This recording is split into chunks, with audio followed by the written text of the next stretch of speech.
भारतर जो स्वादिष्ट आंब जापान को दीर्घ वर्ष धरी जाऊला से बड़ ब्रेक लगी दर्शक बंधु 20 वर्ष पर भारतर आंब अब जापान को जीवनी जापान या बैन कर मन में प्रश्न आसुबोधे जापान को आंब न गले समस्या कौन हो पारे सबुठ प्रथम जाणी रखते जापान को आंब कहीं जावापर बैन लगी कटका कहीं लगी प्रति वर्ष भारत अनेक टन टन आंब ओडिशा भी जाए जापान तो यह परिस्थिति भितर जापान एक प्रतिनिधि मंडली ओडिशा भारत को आसती जांच करती से आंबर क्वालिटी को नजर रखती एथर जो भाव में जांच कर रासायनिक पदार्थ अधिक परिमाण मिला और कहगला जे एथिरे पोको सालुबालु हो पारे ये सरल भाषा में आपको बुझाऊँ अर्थात जापान में कौन भी चाष सबकि अर्गानिक परिमाण होता है जैविक पद्धति होता है कौन प्रकार फूल फल और अन्य खाଇବା सामग्री उपरे जेपरिक कौन पोक बसब ना सेपरी व्यवस्था कर आशंका थिले भी से सामग्री को रप्तानी आमदानी को बंद कर दि जाए तो जापान में केते परिमाण कड़ा सुरक्षा व्यवस्था था आप बुझीपे कारण 1976 मसीह जापान एक बड़ धरण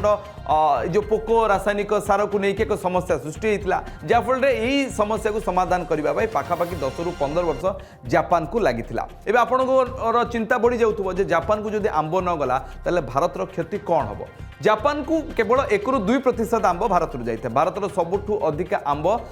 मिडिल ईस्ट यूरोप बजार में बिक्री होता है जो भाई परिमाण आंब आपने देखुं खाऊँ